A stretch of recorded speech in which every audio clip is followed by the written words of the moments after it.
leído Juan 5, 6 al 18 y vamos a ir recordando, ¿verdad? Para ya ir introduciendo el milagro en base a todas estas características que hemos visto. Tenemos versículo 6 donde está la capacidad del Señor o el poder del Señor de reconocer a este hombre que llevaba mucho tiempo ahí. Dice, cuando Jesús lo vio acostado y supo que llevaba ya mucho tiempo así, le dijo, ¿quieres ser sano? Hace también el Señor Jesús esta pregunta, pues, y lo vemos en muchos de los evangelios, muchas sanidades del Señor, el hecho de que el Señor les pregunta.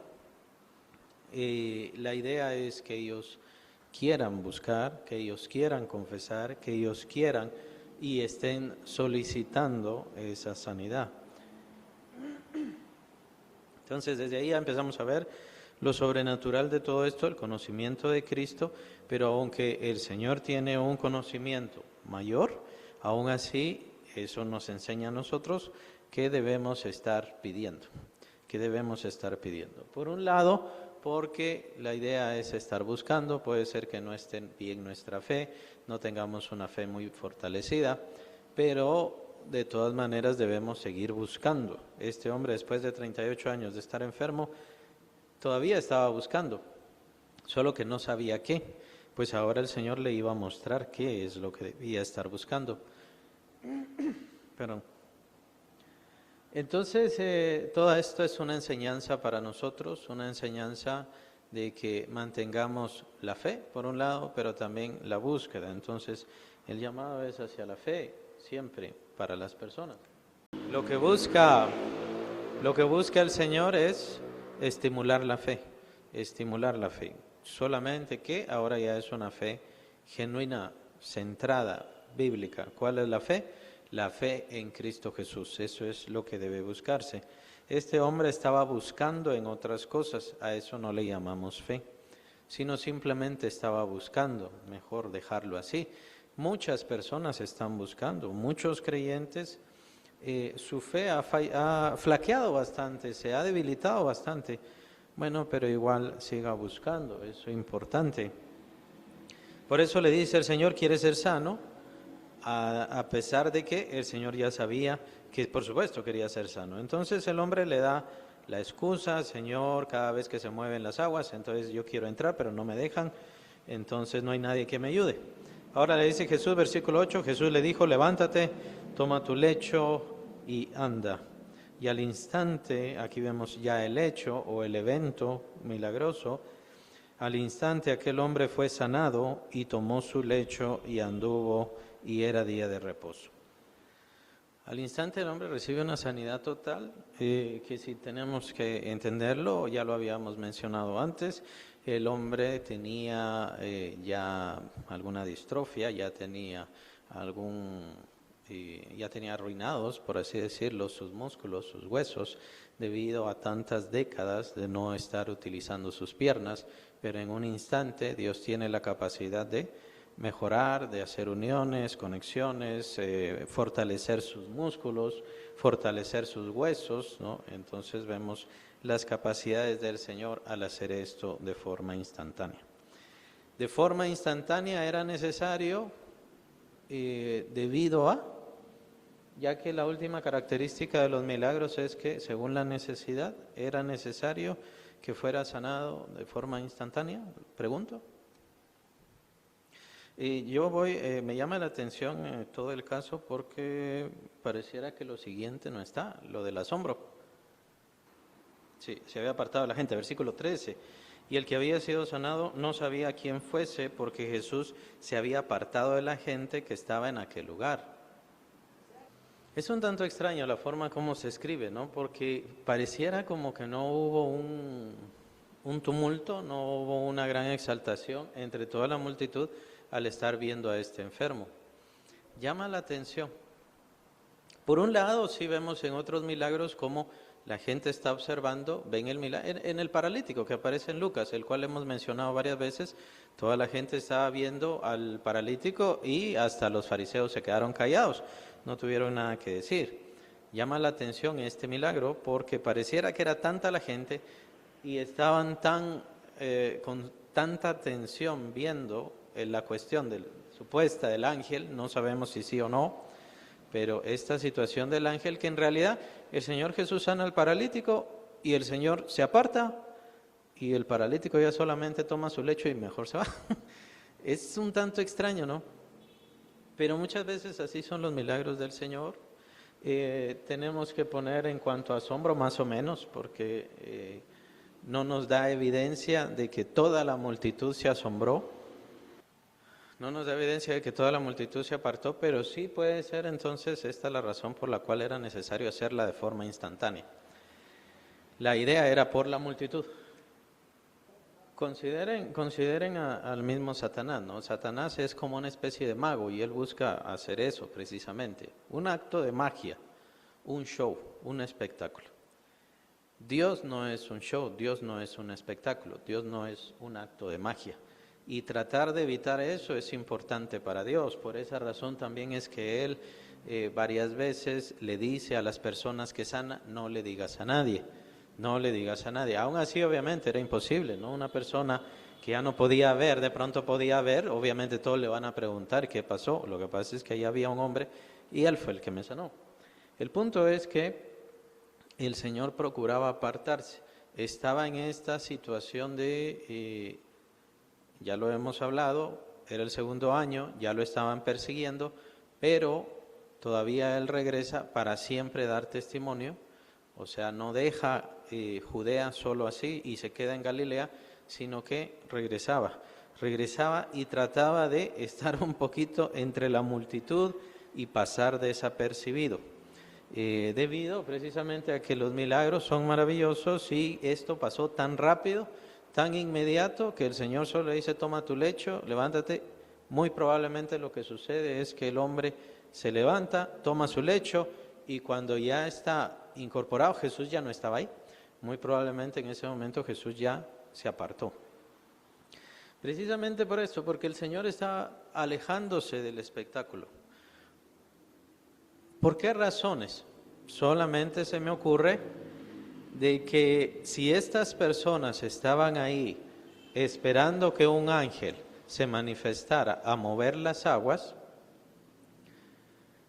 y ahora ven que Jesús es el que toca, bueno, ni siquiera lo tocó, simplemente le dice, levántate y anda, toma tu lecho y anda. Muy probablemente debido a la confusión de estas personas van a confundir a Jesús. Van a confundir a Jesús y no, aquí está el ángel, ya en persona. Entonces el Señor no quería dar pie a ese falso conocimiento o a que las personas se desviaran hacia eso. Por eso es bien importante estudiar los milagros. Los milagros es cierto que son maravillosos, pero hay que tener cuidado que alguna señal, alguna manifestación o alguna cosa tienda a hacernos desviar. Hay que tener cuidado con eso. Ahora le creo al fulano porque oró y entonces me sané. Entonces todo lo que él dice, por supuesto es de Dios, por supuesto viene de Dios. No. Somos sanados por Cristo, por las llagas de Cristo, por la obra de Cristo. Pero no somos sanados para que le creamos a un profeta, por ejemplo, que esa es otra clásica. Como el profeta lo dijo, entonces hay que creerle todo lo que dice el profeta. Hay que tener cuidado con esas desviaciones, hay que tener cuidado con las complicaciones de interpretación. Cuidado con todo eso. Al mismo tiempo, sí hay que seguir creyendo, hay que seguir confiando. El Señor sigue manifestándose. Pero aquí lo que vemos es una necesidad.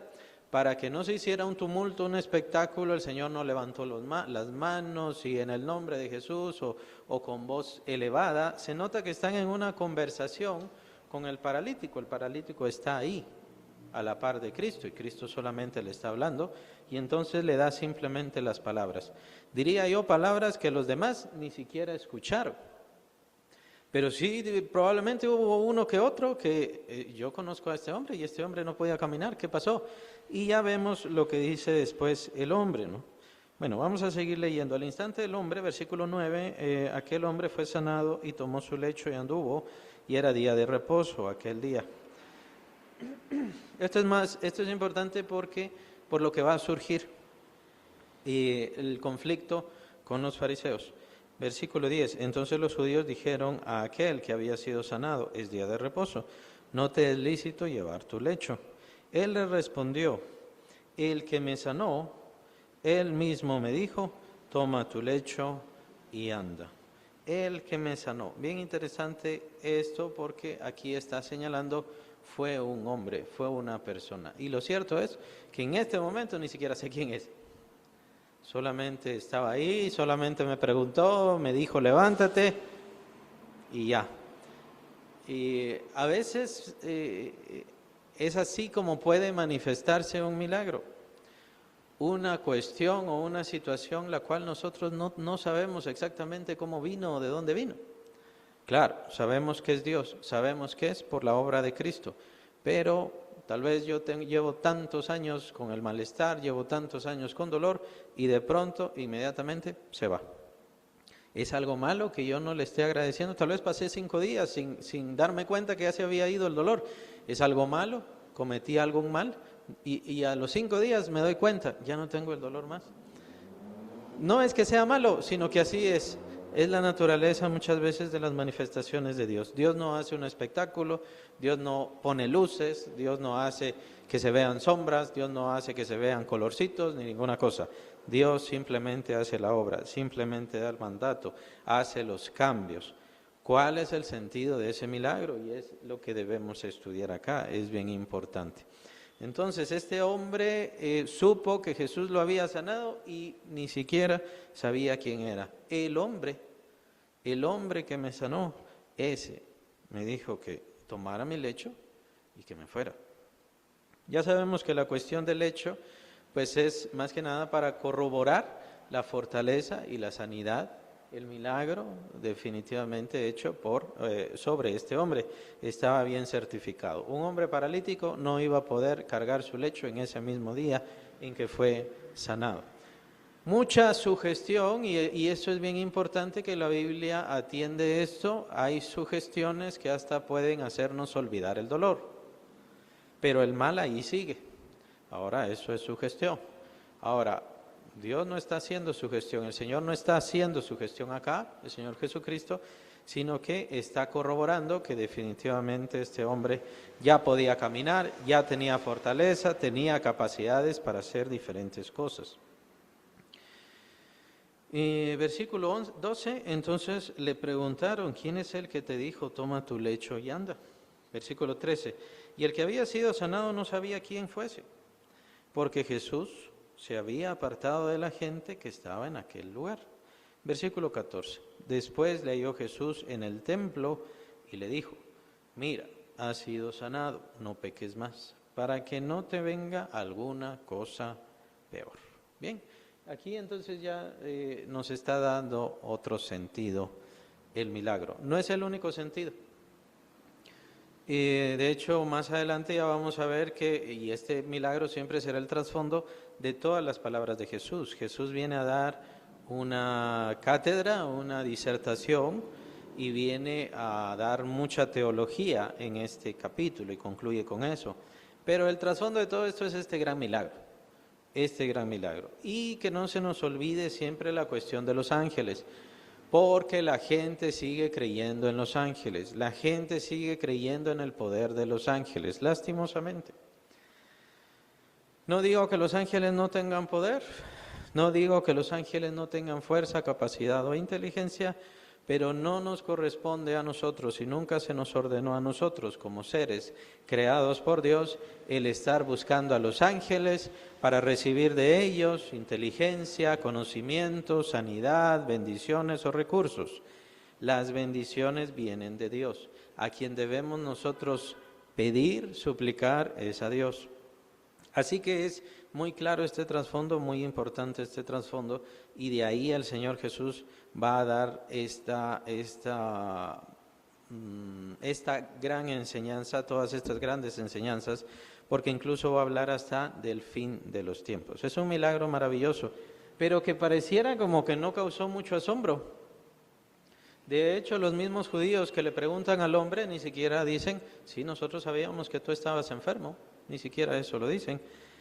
Entonces, Jesús está en esta situación un poquito a escondidas. El Señor está en esta situación un poquito como un espía, por así decirlo, si queremos verlo, escondiéndose un poco de la gente, y por eso es que no hay un gran asombro. Debido a esto es que también tiene que ser instantáneo el milagro. Y claro, por supuesto, por el milagro en sí, lo que usted mencionaba, por el milagro en sí. La manifestación de que inmediatamente, en un instante, se diera esta recuperación, eso obviamente certificaba a Jesús con todo lo demás que iba a hacer. Tenemos la cuestión del día sábado, que sí está en el versículo 10 y demás, pero vamos a dejarlo para después. Nos vamos a centrar en este versículo 14. Mira, estas son las palabras de Jesús, recordemos: mira, has sido sanado, no peques más, para que no te venga alguna cosa peor. ¿Qué está diciendo el Señor Jesús ahí en ese versículo? Entonces, el Señor Jesús, así como reconoció que estaba mucho tiempo había pasado el hombre enfermo, de la misma manera reconoció que había hecho un pecado. Como había cometido un pecado, le vino ese mal. Entonces eso es lo que está reconociendo el Señor Jesús acá y nos lo está exponiendo. Por eso es bien importante estas conversaciones, porque nos lo está exponiendo. ¿Cuál es nuestra postura con respecto a las enfermedades? Pueden haber enfermedades generacionales o maldiciones generacionales y todo ese tipo de cosas. Pues nuestra postura es que no existen maldiciones generacionales, aunque sí la herencia es muy importante. Lo que los padres pasan a sus hijos es muy importante, no solamente en la educación o en la crianza, sino también en lo genético. Y puede darse. De todas maneras, todos recibimos el pecado por nuestros padres. Nuestros padres nos han dado eso debido a su esencia. El apóstol Pablo menciona en el capítulo 7 de Romanos: el pecado está en mis miembros, miserable de mí, ¿quién me librará de este cuerpo de maldición? El cuerpo ha recibido la maldición del pecado. A causa de eso es que nosotros tenemos concupiscencias, males y pecados. Y debido a esto puede darse una cuestión de distopía, una cuestión de incongruencia biológica, y pueden venir enfermedades. Así que no se trata de que, digamos, toda enfermedad viene por culpa de un pecado. No es que toda enfermedad viene por culpa de un pecado. Sí, toda enfermedad vino a causa del pecado en general, eso sí es cierto. Y aquí el Señor Jesús está señalando que sí pueden darse algunas enfermedades, que vengan a causa de nuestros pecados directos. Y es eso lo que está aquí señalando directamente el Señor Jesucristo. Es increíble que este hombre tuviera que esperar tanto tiempo, no para esto, pero lo que pasa es que es la intención. Si el hombre va a glorificar a Dios, si este hombre iba a glorificar al Señor Jesucristo. De hecho, en cuanto a la división de Cristo, tenemos que poner otra característica que tiene que ver con el hombre. Este hombre iba a ser usado por Cristo. Esta es una característica bien importante y vamos a ver eso en estos pasajes, cómo este hombre es usado por Cristo. Este ser usado por Cristo mediante hacer un milagro, a nuestros oídos pareciera algo bonito, algo agradable, algo excelente, pero también conllevaba sufrimiento y podía darse sufrimiento, y es precisamente lo que vamos a ver. Entonces, el ser usado por Cristo, aunque a nosotros nos parece agradable, y decimos por supuesto que sí, no necesariamente va a salir bien todo. Tomen en cuenta, ¿a qué me refiero con esto? No me refiero obviamente que servir al Señor es malo o es algo que produzca daño, para nada. Pero el hecho de que Dios haga su obra, el Señor haga su obra en mí, puede conllevar consecuencias difíciles y complicadas. Uno de los mejores ejemplos que tenemos, y eso lo veremos a su momento, pero es básicamente la misma historia, es el caso de la resurrección de Lázaro. Lázaro, se recuerdan, muere, y entonces el Señor Jesús va a resucitarlo. Ya es prácticamente su último milagro, casi su último milagro. Lo resucita, es un tiempo glorioso, lo desatan, sale de la tumba, Lázaro y todo lo demás. ¿Y qué pasa después?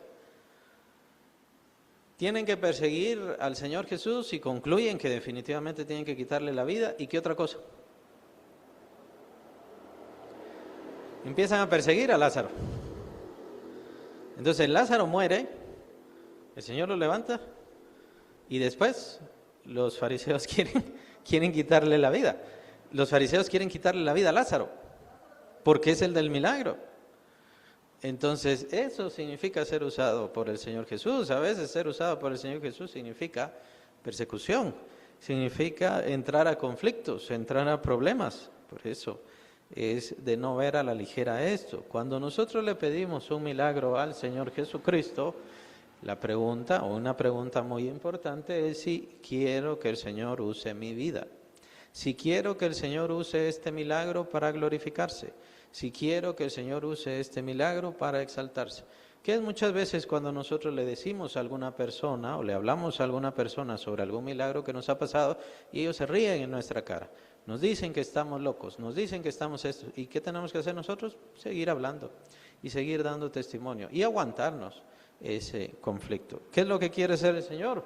Usar nuestra vida, glorificarse en nosotros. Y ese glorificarse en nosotros no necesariamente es algo agradable, no necesariamente es algo bonito. Es decir, nos va a ir bien, pues no necesariamente. Entonces, regresamos al versículo 14. Debido a que este hombre iba a ser usado por el Señor Jesucristo, pues obviamente él iba a demostrar por qué razón estuvo él ahí, en esa enfermedad. ¿Qué pecado habría sido o qué pecado habría cometido este hombre? ¿Se les ocurre para haber quedado así, 38 años?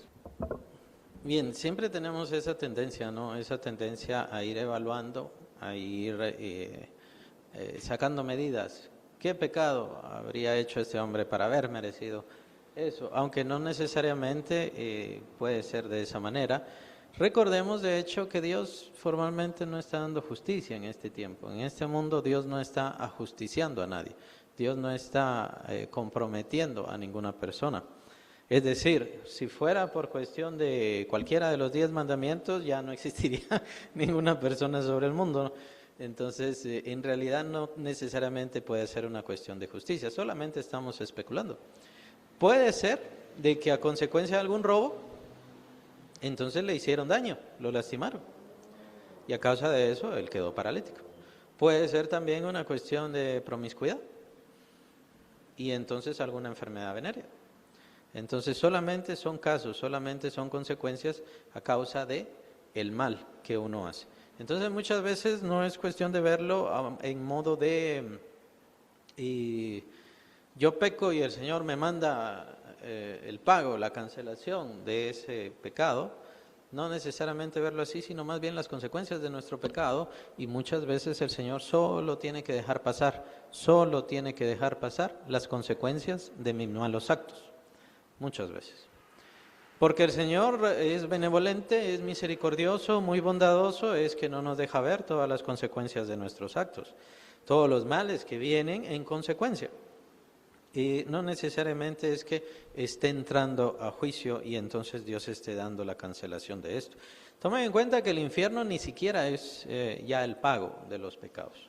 El infierno es apenas la prisión temporal, la carceleta, si quieren verlo así, de Dios. Esto es nada más para mientras. Después viene el lago de fuego. Ese sí es el pago por el pecado que hacemos. Entonces, es bien interesante, me llamó la atención esto y quería hacerle la pregunta indagando a ver qué consideraban. Pero, ¿por qué Jesús quita esta consecuencia del pecado? Digámoslo así, perdón, lo voy a estructurar un poco más exacto. Por un pecado Él estaba ahí, o por pecados Él estaba ahí, porque Jesús lo sana. Sí tienen razón, pero nosotros somos seres humanos y no logramos pasar más allá de ver nada más lo que tenemos ante nuestros ojos, ¿no? lastimosamente. El Señor lo que quiere hacer es dar una conclusión mucho mayor, mucho más profunda, porque lo que Dios hace es mucho mayor. Si Jesús está hablando de que el milagro, o sea que este hombre estaba enfermo a causa de un pecado, o pecados, lo que sea, y ahora le va a dar la sanidad, es porque Jesús está haciendo la cancelación de el pecado, no de la enfermedad. Claro, la enfermedad es consecuencia, pero ¿cuál es la fuente de esa enfermedad? Es el pecado. Entonces es la otra característica del milagro que vemos. Significa más que la señal. Ciertamente que este milagro significa más de la señal porque ahora el Señor nos está comprobando que es a causa de un pecado. Entonces el Señor Jesús no solamente cancela la enfermedad, sino en principio y fundamentalmente lo que hace es cancelar el pecado. Él vino a cancelar el pecado y eso es lo que está certificándose acá. Y es a lo que me refería con obra espiritual. ¿Cuál es la obra espiritual a la que se refiere el milagro? ¿O el milagro nos señala una obra espiritual? Sí, purificación de pecado. La purificación del pecado. ¿Qué pasa con la purificación del pecado? La purificación del pecado solamente se da en un evento y en una situación. No existe otra forma, no existe otra manera. ¿Cuál es? La purificación del pecado. Ya todos lo sabemos. Cristo Jesús en la cruz. Ahí es donde se da la purificación, cancelación, pago y todo del pecado. Por eso es que el milagro no es lo más importante. El milagro es una señal asombrosa, pero es más asombroso y más maravilloso en la obra espiritual. Por eso, en esto nos damos cuenta de las características de obra espiritual que yo puse acá. Las obras espirituales son eternas, no tienen límite, transforman lo natural. En el caso de Cristo, en este milagro, porque Él tenía derecho de decirle a este hombre que su pecado era cancelado y ya podía levantarse, porque Él canceló el pecado en la cruz. Tomen en cuenta que la obra espiritual es eterna. Tal vez en la mente de alguien estará la pregunta, pero Jesús no había muerto en la cruz, es irrelevante, eso iba a pasar. Además ya estaba determinado. Estaba determinado desde antes de la fundación del mundo, lo pueden encontrar en el capítulo 13 de Apocalipsis. Él ya fue inmolado desde antes de la fundación del mundo. Entonces, el sacrificio ya estaba, Dios ya lo toma en cuenta y también lo vemos en David. David, cuando comete su pecado con Betsabé, ¿cuántos años antes de que viniera Cristo habrá sido eso? ¿1000 años? Probablemente, más o menos, años más, años menos. 1000 años antes, pero para Dios es irrelevante. A David el Señor le dice, tu pecado ha sido remitido. O sea, tu pecado ya fue transportado, llevado a otro lado. Para Dios, obviamente ya sabemos en qué momento es ese, es cuando muere Cristo. Esta parte del tiempo es bien interesante y bien importante porque para algunos no ha cuadrado eso. No me refiero a nosotros, me refiero a que en las iglesias se ha dado estas corrientes de que Jesús pagó nuestros pecados hasta que creemos en Él. Ya de ahí, cuando usted cree después que usted creyó, si usted comete un pecado, ya no tiene pago para eso, ya no tiene cancelación, entonces se va al infierno, se cae de la gracia y todo lo demás. Es precisamente porque no logran comprender que, de hecho, la obra espiritual ahí tendría que poner, o si quieren lo pueden poner, es atemporal. No hay tiempo en las obras espirituales. Las obras espirituales ya están hechas. Dios, y esa es la forma de ver de Dios. Dios llama las cosas que no son, una frase muy famosa, ¿cómo? Si ya fuese. Dios llama las cosas que no son como si ya fuese. Y esas son las obras eternas. Entonces el Señor está mostrando estas obras eternas que no vamos a ver. O sea, con nuestros ojos. No lo vamos a ver, no lo vamos a tocar, no lo vamos a sentir. Nunca vamos a ver a Jesús en la cruz. Y muchísimo menos lo vamos a ver como Dios lleva todos nuestros pecados a Él. Son obras espirituales que Dios hace. Tiene que ver con cosas que Dios hace. Pero Dios las demuestra, Dios las certifica, Dios las comprueba. ¿Dios cómo las comprueba? Precisamente por medio de este milagro que hace el Señor Jesucristo.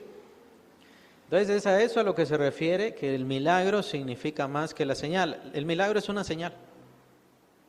Y para nosotros es sorprendente que este hombre, sus piernas arruinadas, devastadas, inmediatamente se fortalecieran, inmediatamente tuviera fuerza, ánimo, sus conexiones neurosensoriales y todo lo demás estuviera ya perfecto en un instante y se levantara. Para nosotros eso es sorprendente, para Dios no es eso lo sorprendente y lo difícil. El asunto, la cuestión del pecado, eso es el verdadero milagro y la verdadera obra maravillosa. Y es ahí donde deberíamos poner nosotros nuestra atención. O sea, no podemos descartar de que sí haya quitado la vida a alguien, que sí haya hecho un abuso, una situación muy mala, pero viene Cristo Jesús y Él comprueba que Él ha lavado todo pecado. Él ha purificado todo pecado. A causa de eso, este hombre es la señal.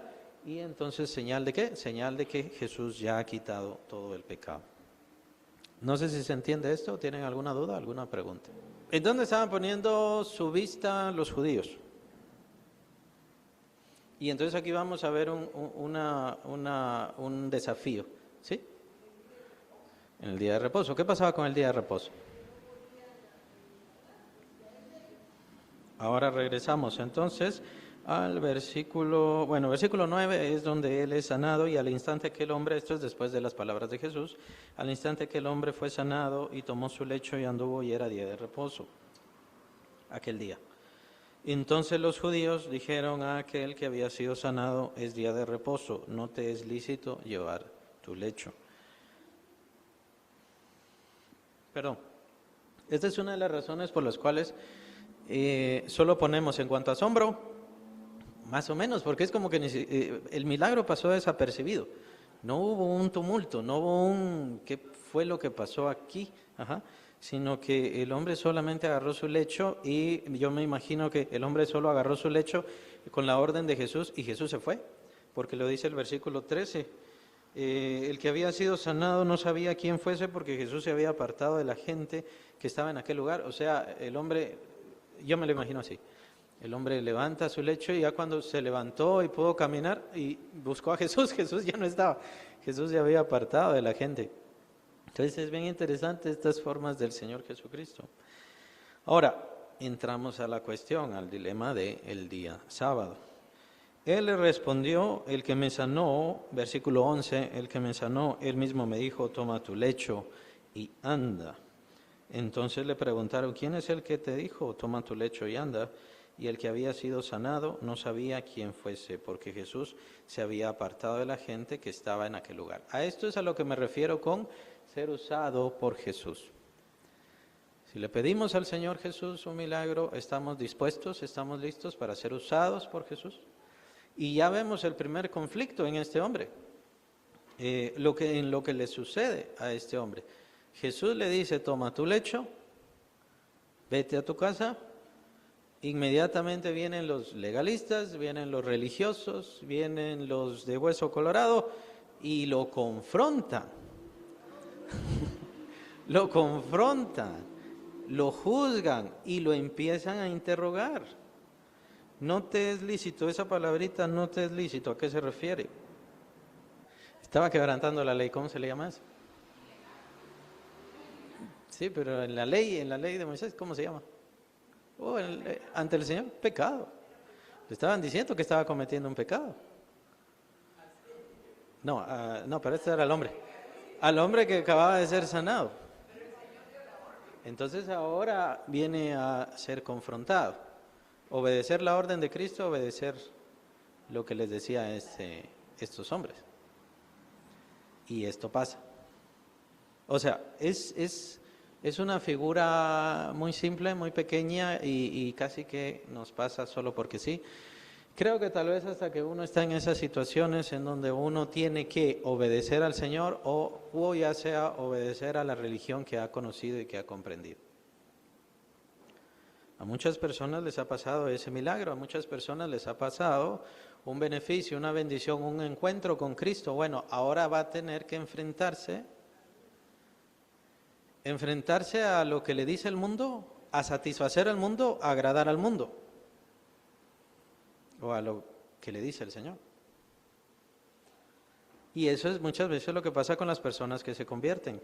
Puede ser que en ese momento tuvieron fe, puede ser que en ese momento de verdad, sinceramente se convirtieron, llamémosle así, aunque ya sabemos que la conversión tiene que ver con recibir al Espíritu Santo y todo lo demás. Bueno, quitemos la palabra conversión.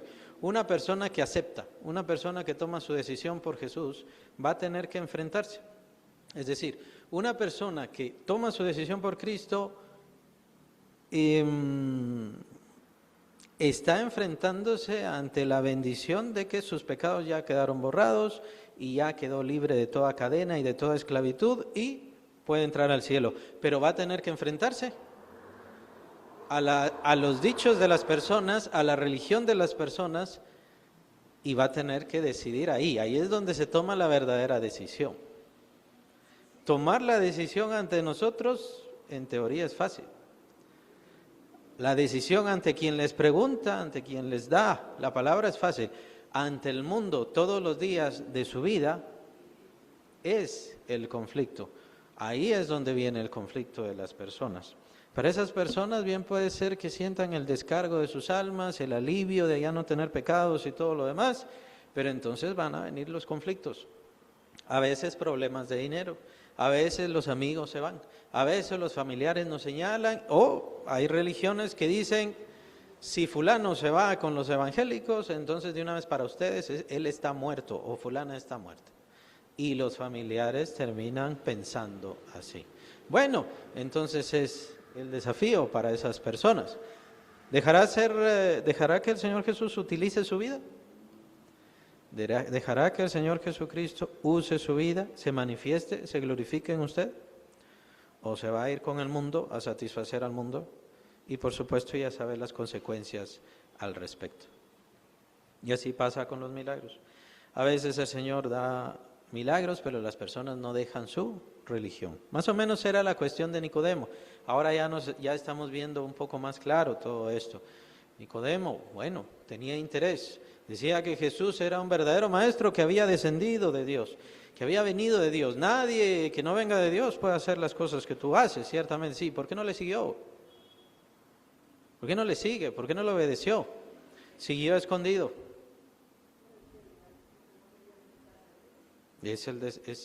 Llamémosle el desafío de Jesús. El Señor Jesús está preparando no el Señor Jesús, sino el evangelista está preparando el escenario para el conflicto que viene. Y el conflicto tiene este trasfondo religioso y el trasfondo del milagro. El trasfondo religioso, en primer lugar, es día de reposo. Y esa es una constante en todos los evangelios. Siempre que oigan día de reposo, ya saben que es un día sacrosanto, es un día que hay que guardar, que de hecho, diría yo, en aquel tiempo, si los judíos y los fariseos encontraban personas que en su mente quebrantaban el día de reposo, les quitaban la vida. Recuerden que en aquel entonces acostumbraban a apedrear a las personas, especialmente en cuestiones de religión. Entonces, esta situación del día de reposo casi siempre, por regla general, va a implicar un desafío al cual Cristo se va a enfrentar. ¿Por qué Jesús se va a enfrentar a esto? Y es por eso mismo el Señor lo dice. Es el día de reposo que fue hecho por causa del hombre, no es el hombre el que es hecho por causa del día de reposo. El día de reposo no es el Dios del hombre, al igual los mandamientos. Todos los demás mandamientos no son los dioses. Y eso ya lo hemos visto, lo vimos también al estar estudiando con respecto a los fariseos. Los fariseos habían cambiado el sentido de la ley, habían cambiado, de eso mismo va a hablar el Señor también en este pasaje, en este capítulo más adelante, habían cambiado el porqué de la ley. La ley es para conocer a Dios y para buscar a Dios, pero la ley no es Dios. No se trata de adorar la religión. Además, tomen en cuenta que ellos estaban siguiendo aquello de la tradición. Por eso es que también rechazaban al Señor y señalaban al Señor, juzgaban al Señor. ¿Por qué tus discípulos no se lavan las manos? Y no era cuestión de que por limpieza, por ser limpios y por tener sanidad, sino dice, están quebrantando, dicen ellos, decían ellos, están quebrantando la tradición de los padres. Y esto es bien importante, ¿por qué? Porque esta tradición de los padres todavía sigue esta adoración a la ley, todavía sigue, y ni siquiera es a la ley, ya es al Talmud. El Talmud no es la ley, el Talmud no tiene nada que ver con la ley. De hecho, es en el Talmud donde se dice que Jesús es hijo de una prostituta. Jesús ben Pantera, es ahí donde se dice, en el Talmud. Entonces el Talmud no tiene nada que ver con la ley y el Talmud es lo que se vuelve esa tradición de los padres. Este asunto del judaísmo es el flagelo que existía en aquel entonces contra el cual el Señor Jesús se tuvo que enfrentar. Entonces el judaísmo tenían tradiciones de cómo comer, lo del día de reposo, cómo vestir, tradiciones con respecto a ayunos, tradiciones con respecto a oración, pero eran tradiciones. No tenían nada que ver con Dios, no tenían nada que ver con la ley de Dios, pero estas personas la seguían de tal manera que si veían a una persona que no siguiera eso, puede ser que hasta perdiera la vida. En el caso aquí de Jesús y de este milagro se pusieron a indagar, bueno, ¿y quién fue? ¿Quién fue el que te dijo que tomaras tu lecho? Yo era paralítico, ahora estoy caminando por la palabra de este hombre. Y estas personas, ¿en qué ponen su atención? En el supuesto pecado. Y era un supuesto pecado, ¿por qué? Porque es inventado por las personas, así como el Talmud. Entonces, el Señor Jesús tuvo que luchar en contra de esa religión. Tomen en cuenta que Israel siempre fue un pueblo idólatra. Siempre lo fue. Y lo sigue siendo. Siempre fue un pueblo idólatra. Siempre fue un pueblo apartado de Dios, alejado de Dios, que divaga completamente. Siempre lo fue.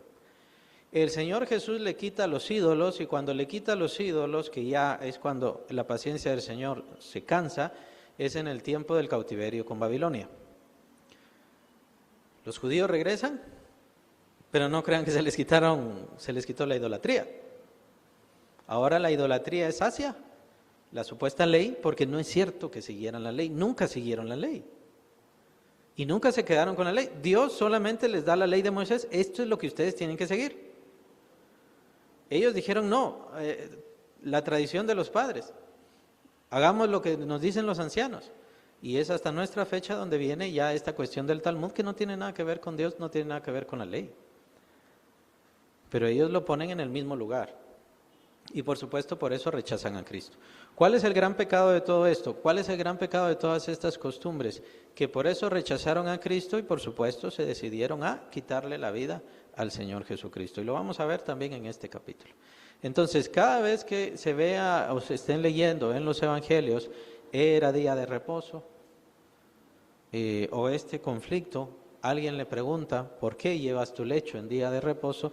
Ya estamos hablando, o está hablando aquí el autor, de conflictos religiosos, cuestiones legalistas, cosas que no tienen nada que ver con pecado. Por eso es que no debemos rápido saltar, aquello es pecado, yo qué sé, ¿cómo voy a saberlo?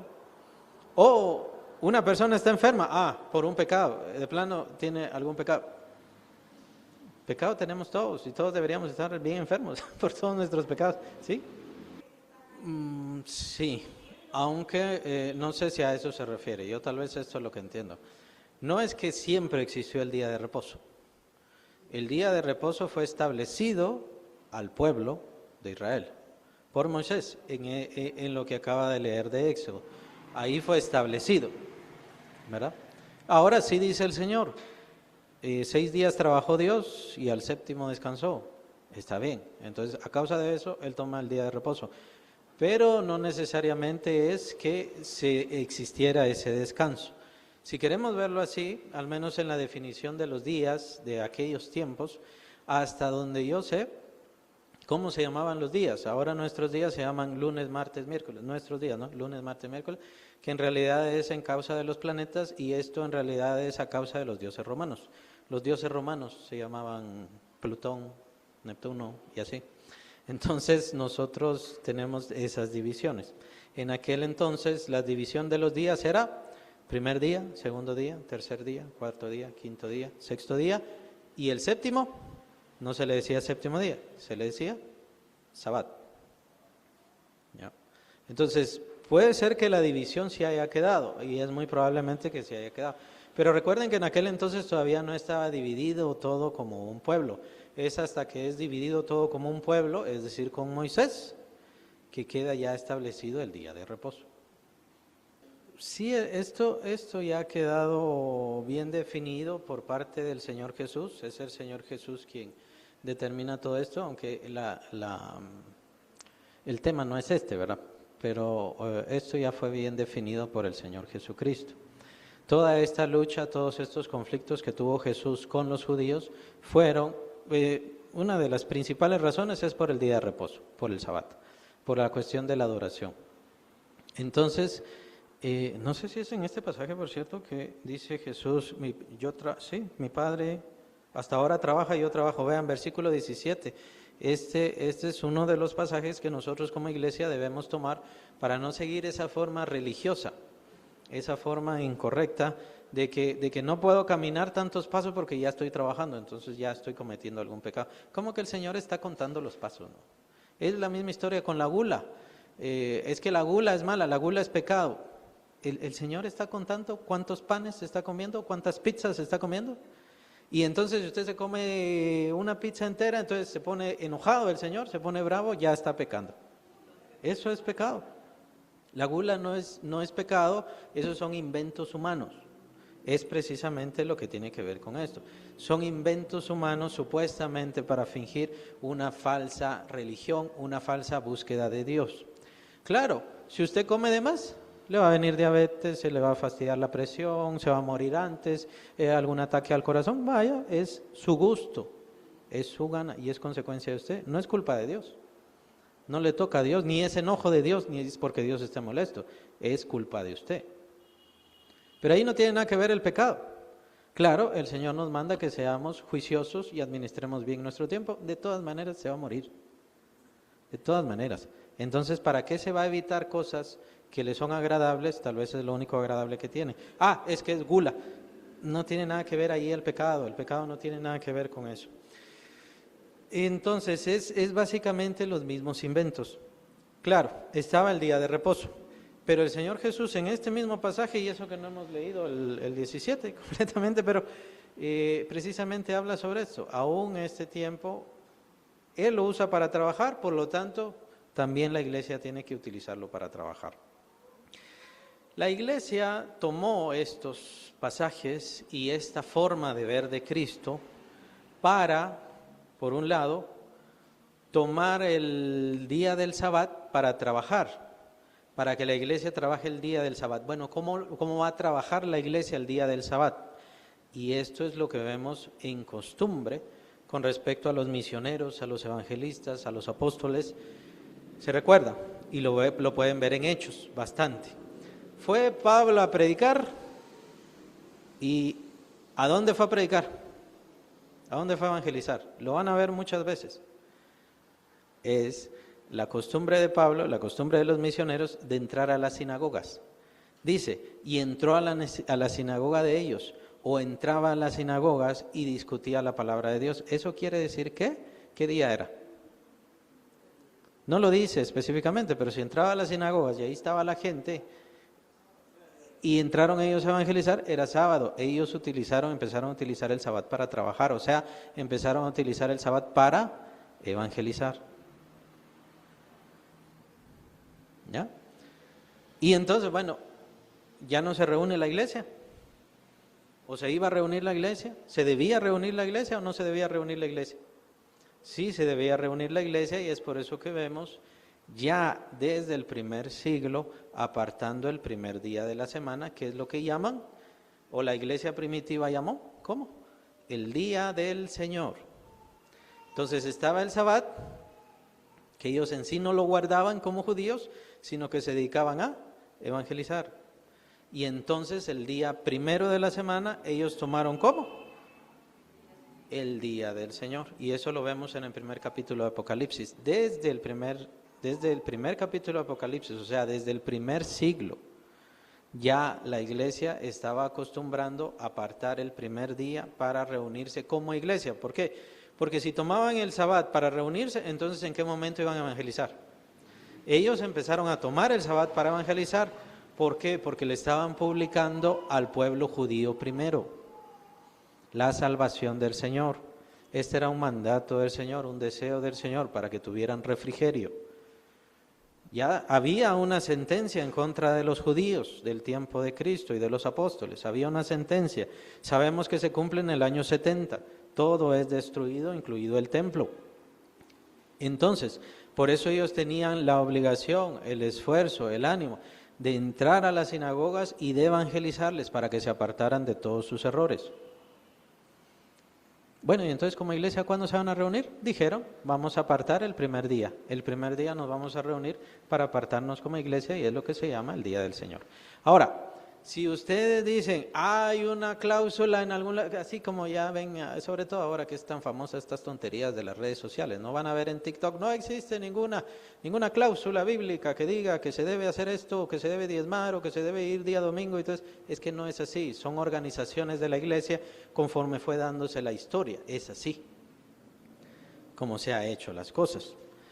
Entonces, así como lo he explicado ahora, en realidad no les puedo dar un pasaje, solamente veo varios pasajes, lo del Día del Señor en el primer capítulo de Apocalipsis, vemos este pasaje donde el Señor termina con la cuestión del sábado y así lo van a ver en varios pasajes en los evangelios. Estos son cambios, son ejemplos cuando hay cosas en el Antiguo Testamento y son cambiadas, ordenadas o mejoradas en el Nuevo Testamento. ¿Qué es lo que tenemos que seguir obedeciendo? ¿El antiguo o el nuevo? Por supuesto, el nuevo. Eso es lo que tenemos que seguir obedeciendo, entendiendo y comprendiendo. El Señor nos ha dado libertad y gracias a Dios nos dio libertad de esta cuestión del día de reposo. Claro, hay creyentes que se mandan, ¿no? Hay creyentes que usan el domingo para descansar, para sus cosas, para lo que quieren. Y bueno, ya verán las consecuencias de eso, por supuesto.